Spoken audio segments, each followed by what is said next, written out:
Hello, and welcome to In the Light Growing Your Soul with me, Anna Isabel. I'm an analytical hypnotherapist as well as a psychological astrologer, and I am joined today by Jonathan Goldman, whose book has me on the edge of my seat. Healing Sounds, The Power of Harmonics. Hello, Jonathan. And Isabel, what a delight it is to be talking to you now. Thank you so very much for inviting me. Well, you know, when I saw your book, I thought, I want to read this because I have had a long interest in sound as healing, but I know absolutely nothing about it.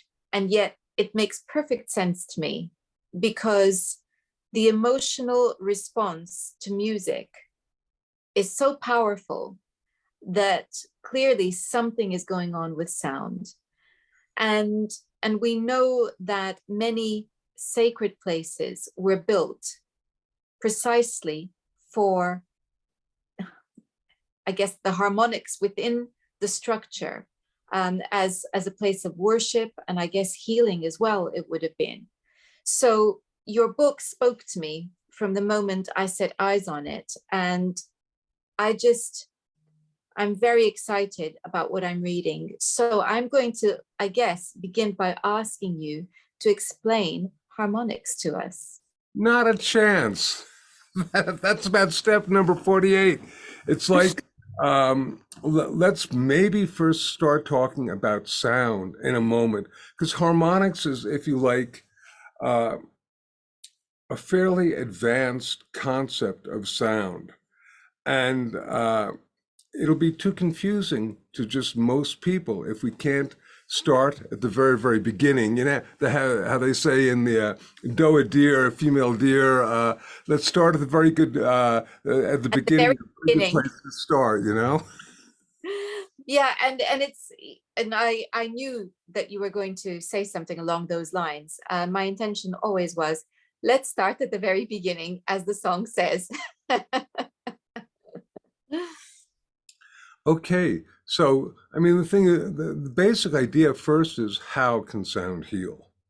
Basic idea rather than what are harmonics, is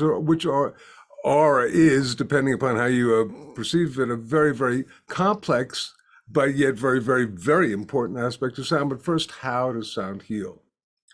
Basic ideas that our mystics and our ancient quantum physicists, our mystics and our modern quantum physicists are basically telling us that everything is in a state of vibration, from the electrons moving around the nucleus of an atom to planets in distant galaxies moving around other suns.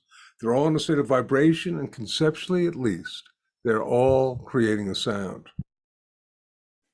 You know how in the so many of the different sacred texts on the planet, they say, in the beginning was the word, and the Lord, said, sound creating. In fact, in the Hindu tradition, it basically says, in the beginning was Brahman, with whom was the word, and the word was Brahman. But this idea that sound creates form and creates universe is real. And the idea, therefore, that everything is in a state of vibration is also real. And then the next step is, well, what has this got to do with healing? And I will say this is not an original concept, but this is certainly first really espoused in Healing Sounds 30 years ago when I first wrote it.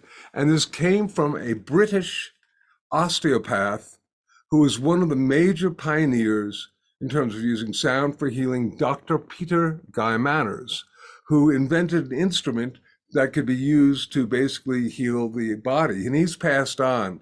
But I gotta say that folks from the UK have had a head start in terms of the knowledge of how sound can be used to heal. And in fact, 30 years ago when Healing Sounds was first released, it was released in England, where it became quite a seller. So blessings and acknowledgement and kudos to England. So back to how does our body get healed with sound? Okay, the idea is that, when every part of our body, every organ, every bone, every tissue, every part of our body is in a state of healthy vibration. And when we're in health, we say we're in sound health, right? And we're, if you like, this overall orchestra that's playing the symphony of the self. But what happens if the second violin player loses their sheet music? They begin to play out of tune, out of harmony. Pretty soon, the entire string section is off. Pretty soon, the entire orchestra sounds off. And this is akin to if a part of our body was vibrating out of ease, out of harmony, and we say it is diseased. So the very simple but important concept of using sound for healing is simply, what if we could restore that string player back to the music? What if we could somehow project the correct resonant frequency back to the body for healing? And this idea of putting things back in their normal, healthy resonance is an idea not only that works for sound, but also works for aromatherapy, for also chiropractic, acupuncture, all these different things ultimately are using things to restore harmony on a vibrational level. Does this make sense? Of course it does. And it's the whole notion about balance as well, because harmony is bringing things back into balance. And so different therapies are seeking to restore balance. And here we're using sound. And of course, the word we're going to want is harmony. The thought that occurred to me when I was reading is that a few years ago, I saw a study whereby patients with cancer, some of them were recommended that they join choirs, and others were not given that recommendation. And the ones who joined choirs did significantly better at cancers going into remission and staying in remission for very much longer. In other words, there was a very discernible difference between those who joined choirs and those that didn't. And I think the thing that struck me right at the start of your book was you talking about the voice and how the voice in itself can bring this healing. Tell us about that. Wow. Okay. Great question. I'd like to answer that in two different ways, or three maybe. First off, on a physiological level, our voice has all sorts of extraordinary abilities, including when you're talking about the people singing in a choir. We get the release of endorphins, those wonderful chemicals that make us feel good.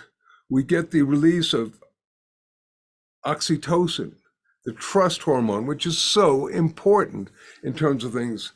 We get reduction of heart rate and respirations. We calm down, we chill down. We get the release of melatonin, which is a great, works great for sleep and for time changes and all that stuff. One of the most important things in terms of self-created sounds, specific self-created sounds such as humming and certain harmonics and other sacred tones, is that you get the release of nitric oxide. And nitric oxide is a vasodilator, number one, so it allows the different aspects of the circulatory system to expand, but it's also an antiviral agent. This is huge. So that when you hum or do harmonically related sounds in your nasal cavity, you get 15 times the amount of nitric oxide that is normally generated, which is enough. Now, back in 1986, I was in Germany at a music medicine conference, and I was teaching harmonics. And as people can basically suggest, harmonics are sounds within sounds. I'm going to jump now and just suggest they are the color within sound, and we as humans can learn to separately create them, and it's an incredible thing. But I was teaching this to these doctors, and I was trying to be humorous. I kind of have a little bit of a heyoka or jokester in me, and I said, we call this sound, a particular sound that I made, sonic dristan, because it was a sound that I really noticed when I would go,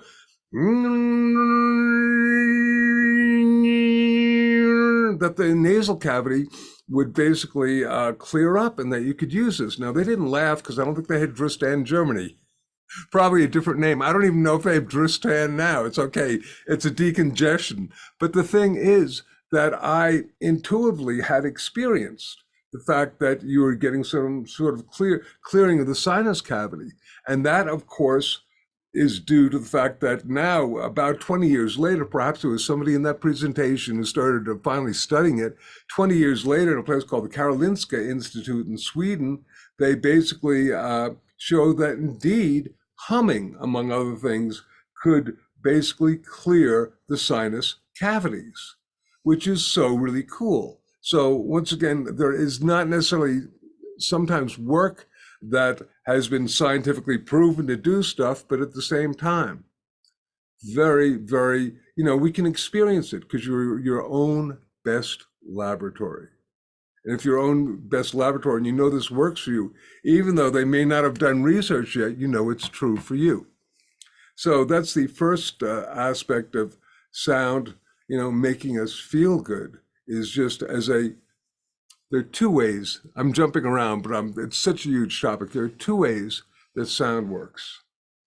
One is through the ears into the brain, affecting our heart rate, our respiration, and brain waves, and that's called psychoacoustics. The other way is basically going into our body, into us on a cellular level, and that's called vibroacoustics. So these two different ways, and with our voice, we hear each other's voice, but when we make a sound, you can feel it vibrating. In fact, one of the most powerful sounds that we can make is the hum, which is the basis of harmonics. So that's one part, but I wanted to also mention that in healing sounds, I bring out a formula, which at the time was brand new and now is, pretty much accepted. And it's frequency plus intent equals healing. Frequency is the sound. Intentionality or intent is the energy that is encoded upon the sound. And healing is the outcome. And at the time, Anna Isabel, that I first came out with this, and I'm talking to these doctors, hey, did you ever think about the importance of intention? And they'd look at me like I was from another planet, which I might be. But nevertheless, this is not supposed to be a giveaway. And the bottom line is that it was very difficult at the time talking to these people about it. But since then, we have people like Bruce Lipton, The Biology of Belief, wonderful book. Joe Dispenza and his placebo effect. Lynn McTaggart's intention experiments. Wayne Dyer's did a whole PBS series on the power of intention. And we have Masaru Emoto's work with the water crystals. Are you familiar with all this stuff that I'm mentioning? Yes. So the idea of intentionality when you're working with sound, that may be the major key to healing and maybe a major key to why people, number one, they're physiologically going to be experiencing these great effects of what's happening when we make sound. But we couple that with the intentionality of what is going on, a sort of if you like, a guided outcome to the effect of making the sound, and you get a phenomenological effect that is extraordinary. You add to that the breath work that goes with it as well. Well, if you like, sound is breath made audible, because there is no, you can't make sound if you can't breathe, and you can't, right? I mean, you can hear, but you can't generate. You need to have the sound first through the breath. I like that because I don't know why, but it's made me think about what you were talking about in the beginning. There was the word, and you can just imagine the creator taking a breath and out came the sound. Hmm. Just it makes it's you could really just imagine that, can't you? Take the breath and out comes the sound. Well, it's interesting. A book that I wrote with my wife, Andy, who's also an astrologer and a psychotherapist. So, hey, the humming effect, which Ah, is very, very, very cool, and that was one that has really, taken off and really hit a lot of mainstream consciousness. And I thought, okay, if humming is finally coming to being, what a blessing. And it's, the humming effect is an award winner. I thought, okay, perhaps the concept of harmonics can finally encode itself upon mainstream consciousness, because there's a lot of stuff in healing sounds that has, such as, frequency plus intent equals healing. That's really the idea of intentionality has really encoded itself upon our consciousness. And I love it because people are now beginning to understand that it's not just the vibration, but the vibration plus the, if you like, quantum charge that we put on the vibration that creates its overall gestalt.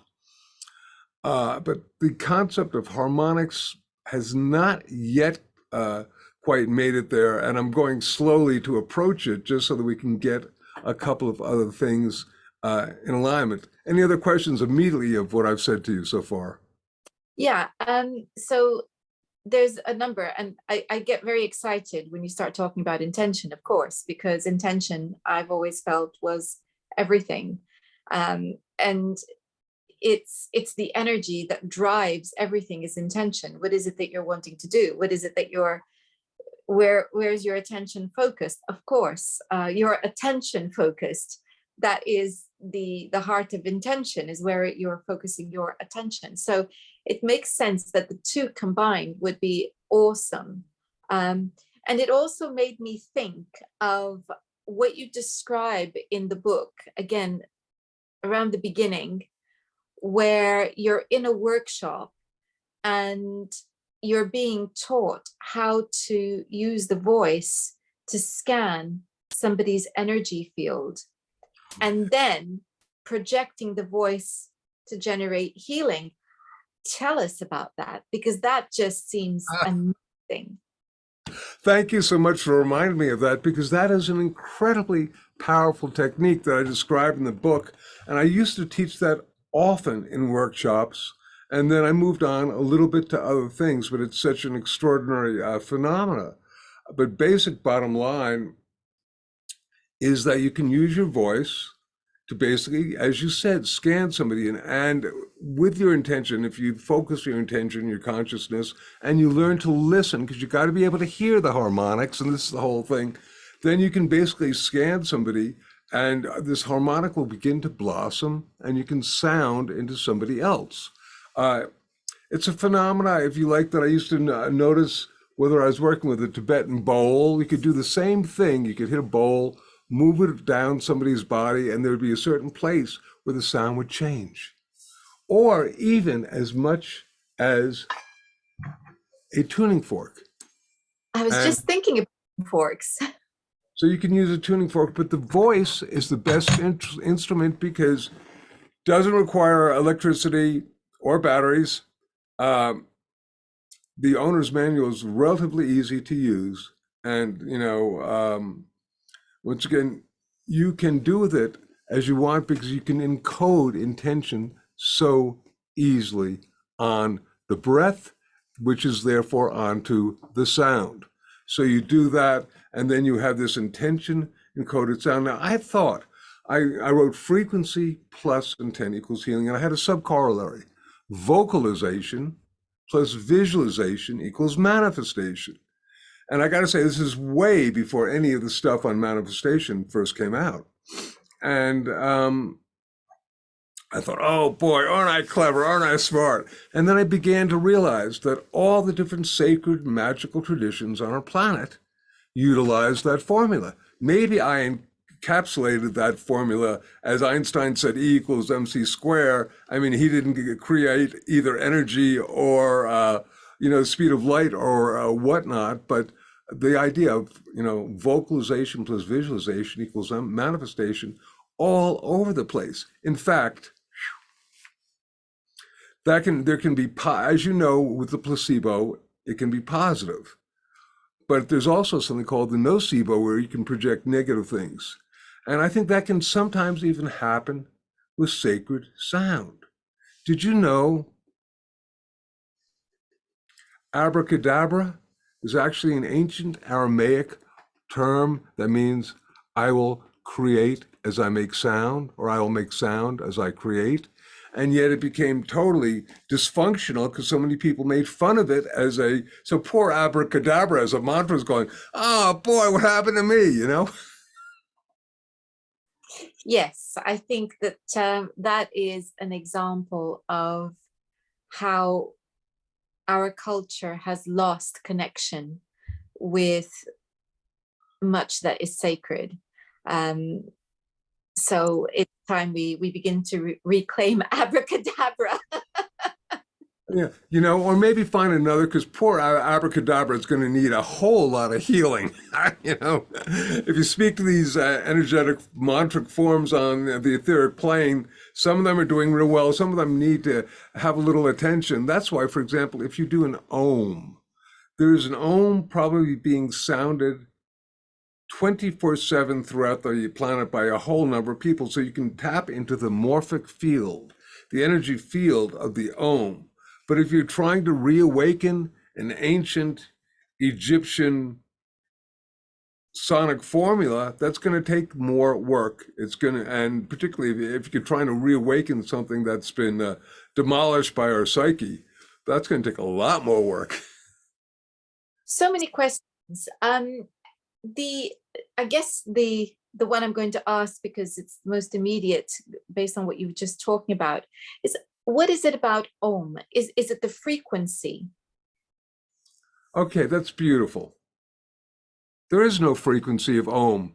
That is, I have been doing for about the last 5 or 6 months something I call sound satsang once a month, and I take a question and I'm doing one actually tomorrow night in real time, which is October 25th in real time. I don't know when this is going to be airing, but regardless.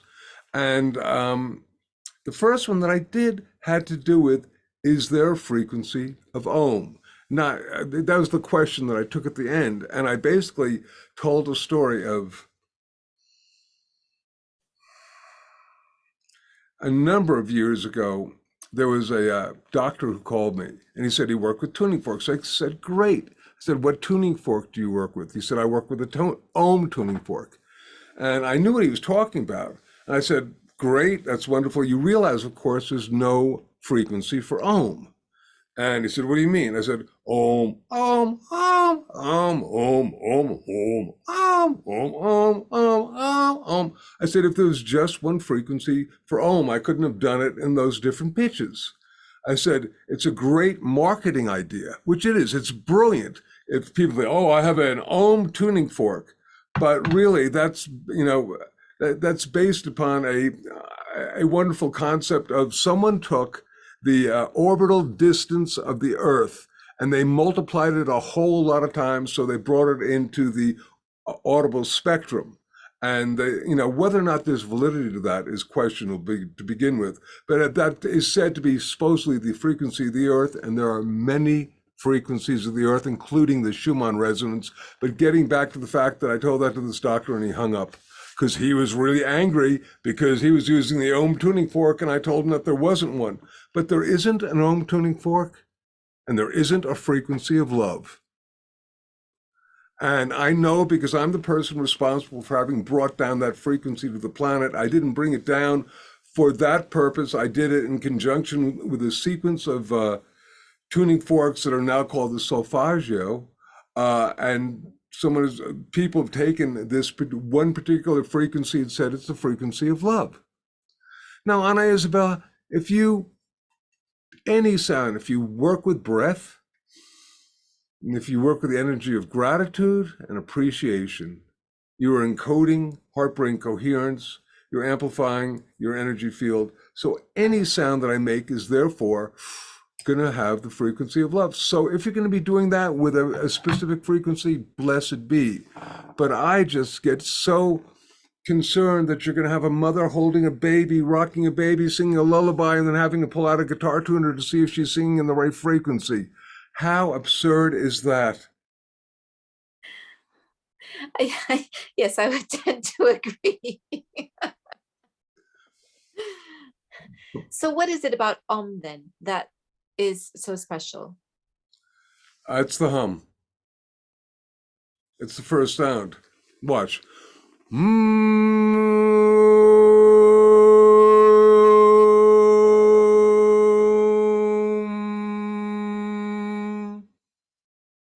So you can see it basically is a hum. In the humming effect, a lot of the research that was done initially was done with people going, the physiological benefits. So, because the hum is the om, and in fact, I hate to do this, but here we go. There's a book called the Yoga Sutras by Patanjali's, or Patanjali's, whatever you're, and it's about 3 to 5,000 years old. I don't know. But Sutra 1.27, and mind you, this is my translation of the translate. All these Hindu swamis have done their own translations of it because that's just a cool thing to do. And I particularly have been drawn to the a translation of the Yoga Sutras by a fellow named Swami Satchidananda, who was the guru who started the whole Woodstock festival by having 500,000 people chanting together. And I was at Woodstock, so I really had a resonance with him. I was freaked out about what is going on here. But then later on, it turned out I would be teaching in his ashram and stuff like that.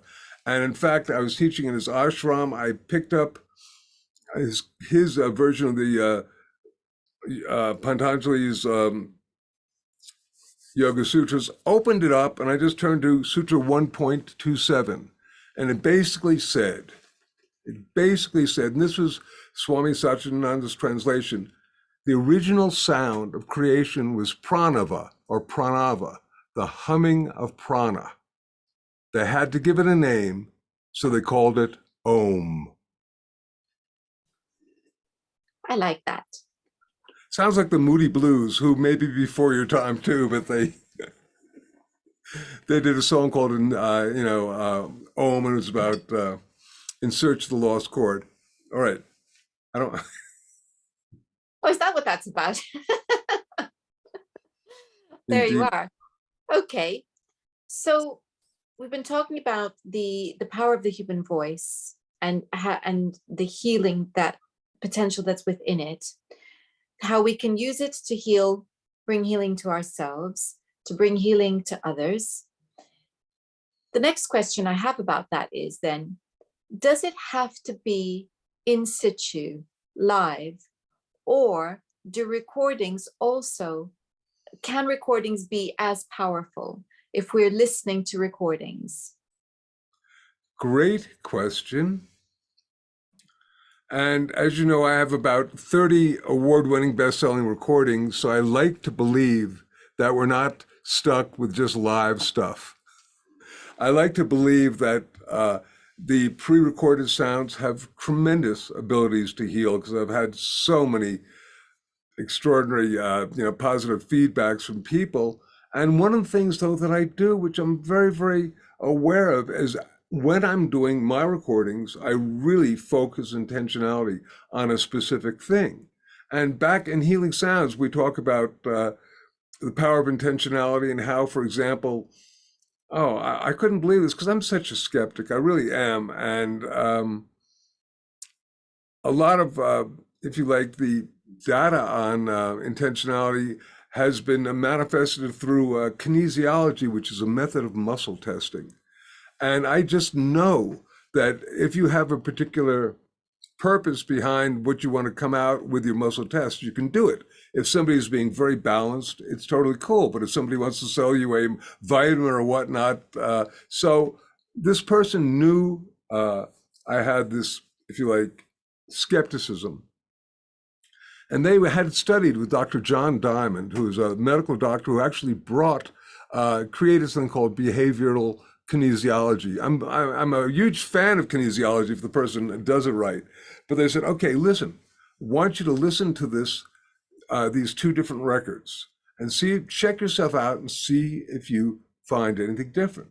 So I listened to one and I could feel myself, and I listened to the other, and it was the same piece of music, and yet I could feel myself getting a little stressed out. My breathing became shallow, my heart rate and respiration. Oh my goodness gracious! I said, "What's going on there?" I said, "It's the same music because I'm a musician." I said, "Yes, but it was two different records. One, the conductor was really chill and into the whole, if you like, Zen of being in music and being in the now. And the other was a real, we must do this right, we must do it properly, do not play. And the people were in a fear that they were going to be playing the wrong notes. So the notes sounded maybe the same on a sonic level, but vibrationally, they affected us very different. So I try to consciously, when I'm working with sound, not only do I take at the recording, but I will actually even take the CD master, which I would do, and put it in a crystal grid and just ask all these entities to come in and basically encode themselves on the sound for future listening. Does that make sense? It does, and it made me think about my reactions to music. And I guess I want to choose my words carefully here. But I think most people will understand what I mean when I say that some music feels fabricated and others feels like it's coming from something visceral or from the heart. So there's very emotional music. There is music that you could feel has a particular positive intention. And then there's music that to me feels plastic. It might sound good, but it feels plastic. I And can't argue with you. and you've just explained that, because some music is fabricated to be marketed. And I am using that word fabricated because that's what it is. It's like a formula that's put out there. There is nothing in it of feeling. And then there's a lot of music that is actually very visceral, but not very conducive to feeling good or peaceful. And then there's other music that is much more real because it's coming from you could see that it's an expression of something within a person.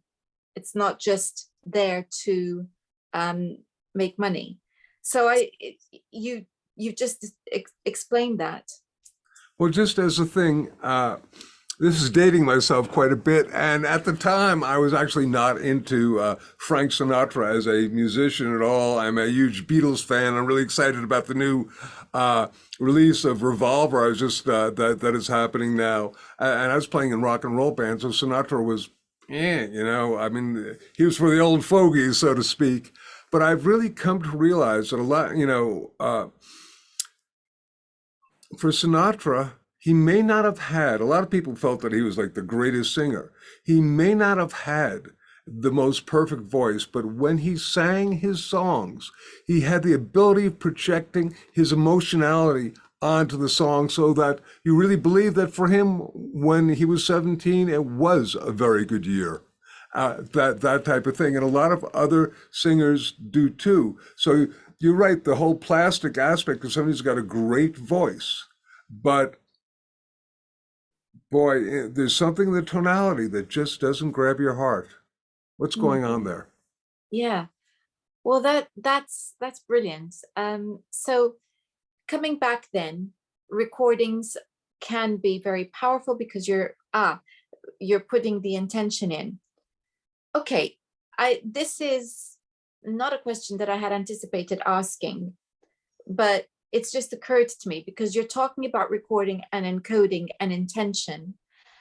And I'm wondering whether any work has been done about encoding, programming crystals for healing using sound. Well,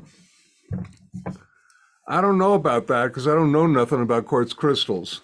In fact, I was going to demonstrate how you could do. I've been working with crystals for over 40 years. What? And crystals and sound, particularly. I haven't taught sound and crystals except for one workshop, uh, that one or two workshops in the mid 1980s. Uh, and what stopped me about that one is crystals. Do you work with crystals? Okay, I was going to reach over and I'm sure bring you this incredible double terminated crystal. It's totally clear that's right over there, but I'm not going to get out of the screen. But yes, I work a lot with them. And the thing, as you know, is crystals are holographic computers of the mind. They amplify thought forms.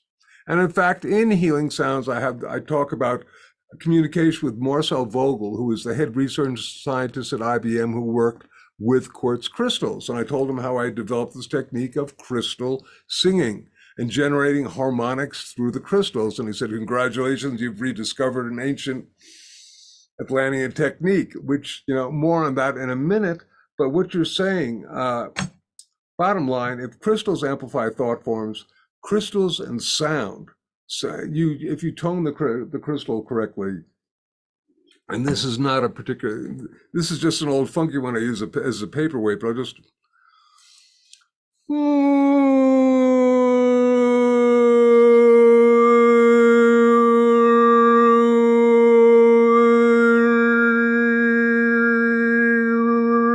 I don't know if you can even hear this. Could you hear that? Well, I could hear it and I could feel it because I could feel the sound going through my sofa.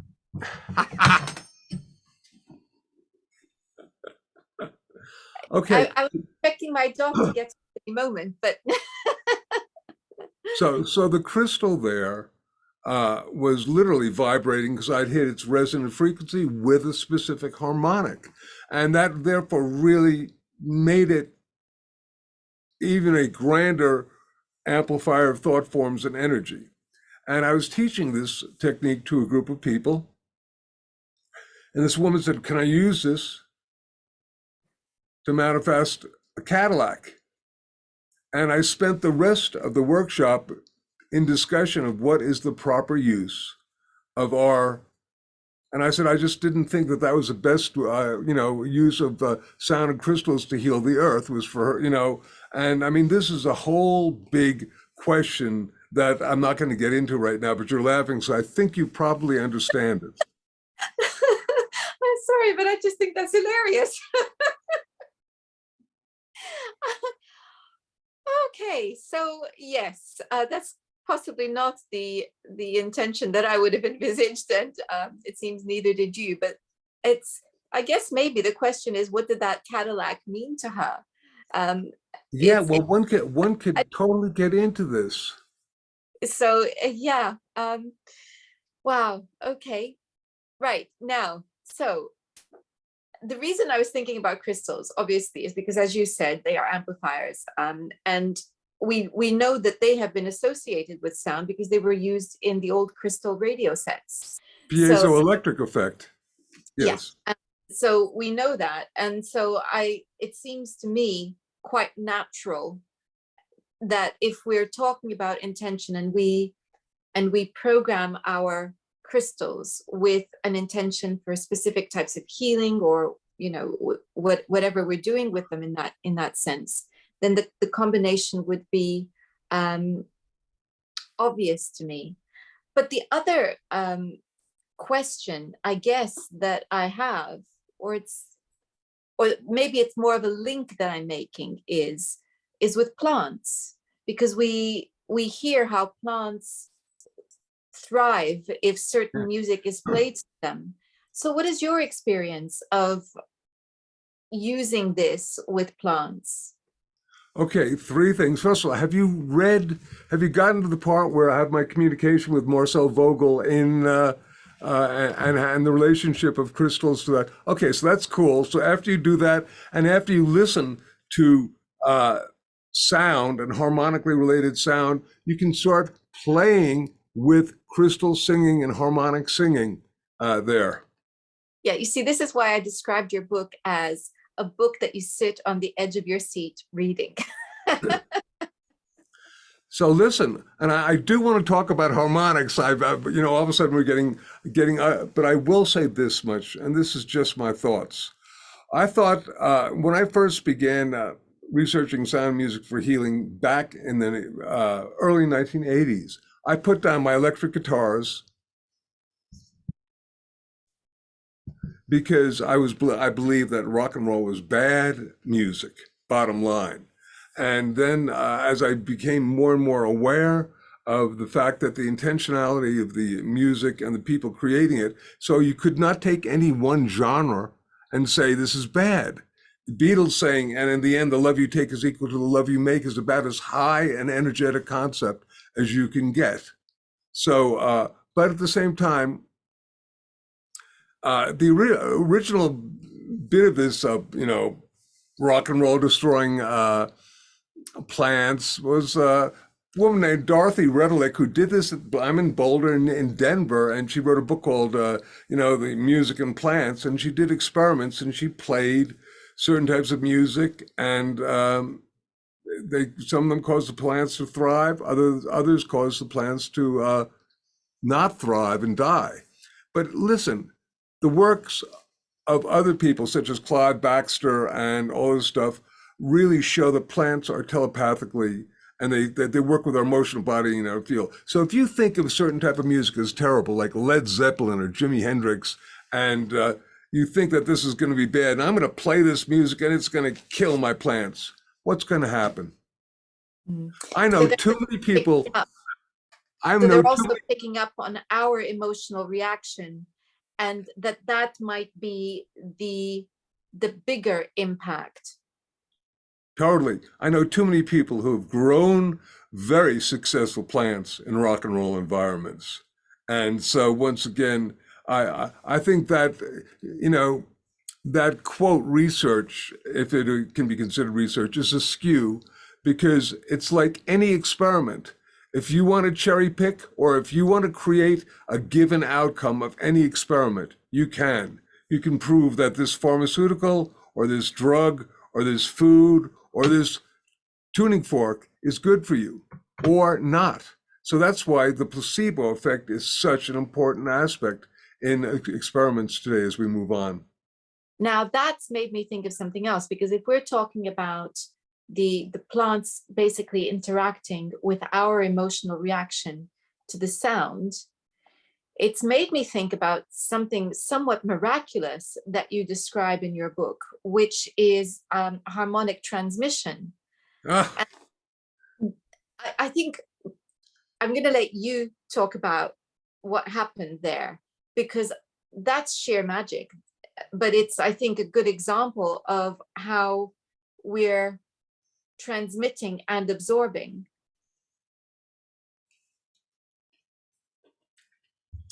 I'm going to first try to bring this back to the concept of what harmonics are, which I skirted away with at the very beginning. But I'm going to try to bring that in so I can bring this out and bring this out. First and foremost, harmonics are the mystical aspect of sound. Whenever we hear or we make a sound that is naturally created, such as our voice or a musical instrument, we are actually hearing a composite of different frequencies that are basically working simultaneously called harmonics. And they are geometric multiples of a fundamental frequency. For example, we might hit a note on a piano and say that note is C, but that note C is also loaded with combinations of other sounds that are happening together. They are the color of sound. Different combinations of harmonics create different tone colors, what is called the timbre. And in fact, it's a bit like holding a prism to white light. And you see all the colors of the electromagnetic spectrum coming out in the white light: red, orange, yellow, green, blue, indigo, violet. As you begin to understand and open to harmonics, you begin to basically experience the colors of sound.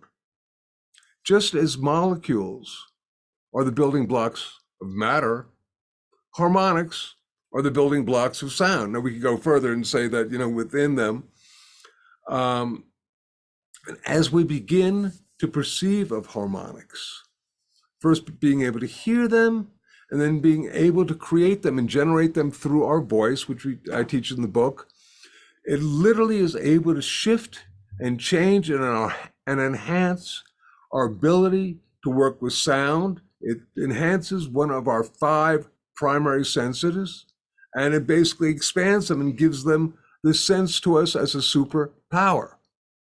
This is no small do. This is really, really important. So the concept of harmonics is actually huge. And it's so huge, in fact, that for a lot of people, they use the word harmonic, but they don't realize, they think of harmonic as meaning harmonious or in harmony, which it does, but it's very, very specific, because these are not trying to get too complex, but these are whole number ratios. And these whole number ratios were first, if you like, understood as being important by someone named Pythagoras, the ancient Greek, who basically is not only the father of modern geometry, but also modern music theory. So these whole number ratios, and they affect, and they shift, and they change our energy field in a huge way. So with that in mind, harmonic transmission. I was with a friend, and I told him a story. And the friend was a very well-known sound healer named Don Campbell. And I was telling him a story about how I had recorded these Tibetan monks for the first time in history in a studio. And the next day, I woke up and I listened to the recording in my crystal grid, and all of a sudden I go,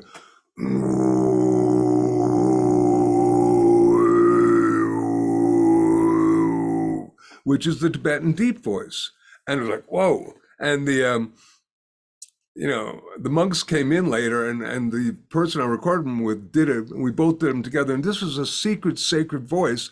And we both picked it up. And the Rinpoche says to the interpreter, something. And the interpreter says, Rinpoche say, best in the West. And when I told that to Don Campbell, he said, it's a great example of harmonic transmission.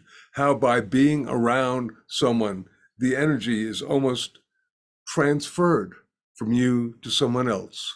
Because in the book you describe having tried to learn how to do this for years successfully, because it was damaging to the vocal cords, and you had been told by a wonderfully experienced teacher that this was damaging to the vocal cords. And suddenly, just by being with them and recording them, you go home and the next day you're able to do it.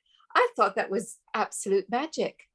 Yeah, there are some different magical stories in the book that cannot be made up, such as making harmonics in an ancient Mayan temple in Palenque, and the room it was total dark, and the room became illuminated, which is very, very cool. So, these types of things are real, because harmonics are the magical, mystical aspect of sound, but sound, sacred sound unto itself, is magic. Yes. Well, there's just so much that we could go on for ages and ages, I think. But I guess the question there's 2 questions. The first one is this: you're going to come across people who say, yeah, but I can't sing. Right. So what do we say to them? Well, it's the same sort of thing as everyone can hum, everyone can make a sound, I mean, and that, you're totally right, because that's been the huge thing. That's been the huge thing because of wonderful shows like whether it's, American Idol or, Britain's Got Talent or whatever you have, where everybody's so judgmental about their voice, or they have a good voice. This isn't a matter of having a quote good or bad voice. It's about feeling resonance and vibration within you and experiencing the power of that. Now, one of the things I will say, Anna Isabel, is that what this book has that's different from when it was released 30 years ago, because I didn't change a word of it because I thought it was so important.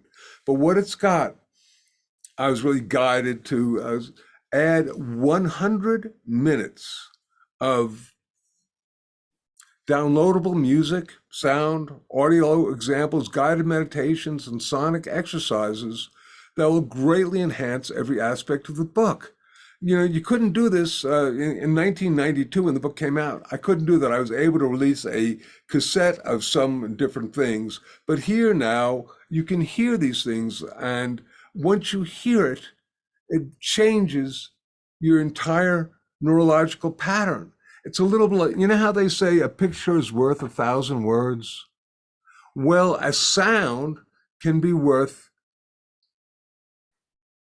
an encyclopedic amount of information. You can be, listen, I could be describing for eons what it's like for someone to sing Amazing Grace through vocal harmonics. But in one of the downloads is a dear friend of mine from Germany, Christian Goldman. Have you listened to the Audible downloads yet?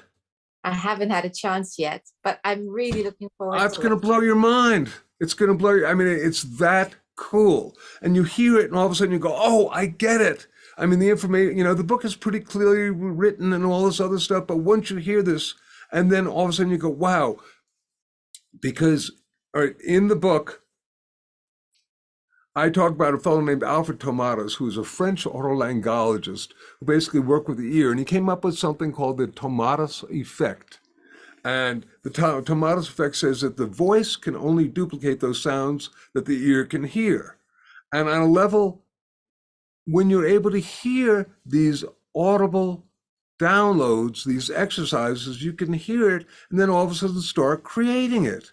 It kind of works in that magical manner, and it's very, very cool. So I really want to tell you, first of all, check them out. You'll really enjoy it. It starts with sounding of the first 8 harmonic tuning forks, but then goes on, and even includes me going with Lama Tashi, who was the Dalai Lama's favorite chant master. So lots of really cool things and exercises from the book that are there. So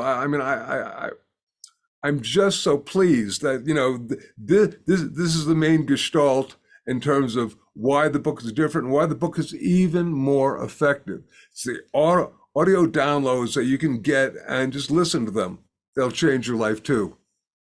I have no doubt that's true. I have one final question that's occurred to me as I was listening to you. And because we've been talking a lot about Eastern tradition, and particularly Tibetan and Buddhist tradition, but I was just wondering about the Gregorian chant. Well, then you haven't gotten to the portion of Alfred Tomatis talking about the power of a Gregorian chant in the book and how these sounds charge the brain. I'm going to be talking about that tomorrow night in my sound satsang because it's so important. But yes, all different traditions, because harmonics are universal.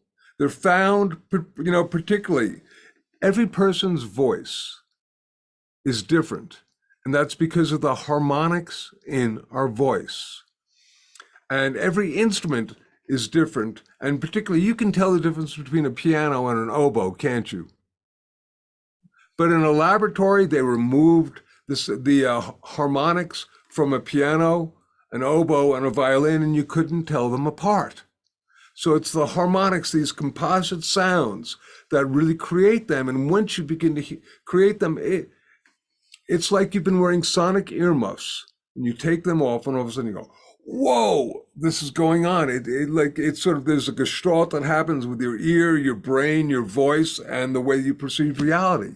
And it'll change things for the And better. that's why I wanted to mention the Gregorian chants as well, because we need to understand that this is pretty universal and that it's as much a part of our history, which we've become disconnected with for various reasons, as it is a part of other cultures. It's something that I feel is innate in us and we need to rediscover. Totally.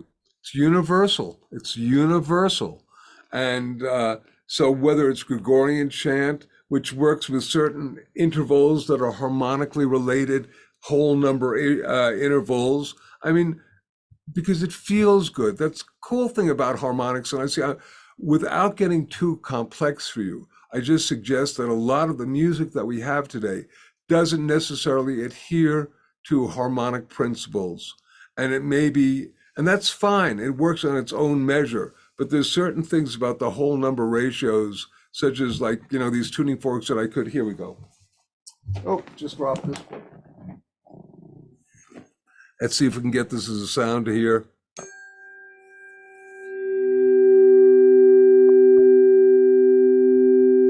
You able to hear this? Yeah, could feel it. Yes. And this is the first the first major ratio, which is 2 to 3. But basically it balances your brain, it balances your auric field, and it, feels really good. So, the bottom line is that there's something about harmonics. And I'm really hoping in this next level of being that we really begin to incorporate harmonics, more knowledge of it into our hearing, into our culture and whatnot. A good friend of mine who's one of the most well-known trance channels on the planet, we were having a conversation, and he said, I think that with our new evolutionary unfoldment, we're going to be seeing new colors. I said, yes, and I hope we can hear the colors of sound. Well, that's something to look forward to. So I guess what I'm going to do is I'm putting the in the description box the link to your book. And do you have a website that people can visit? Oh, yes, it's an award-winning website. It is healingsounds.com. Everything is based on healing sounds. All of my work in sound is based upon healing sounds. Jonathan, I will be putting a link to that in the description box as well. Thank you so much for your time today. It's been a real pleasure. Many blessings to you and your audience. Thanks so very, very much. Thank you. And thank you all for watching. Next time, we're going to be looking at healing and surviving cancer. Until then, goodbye.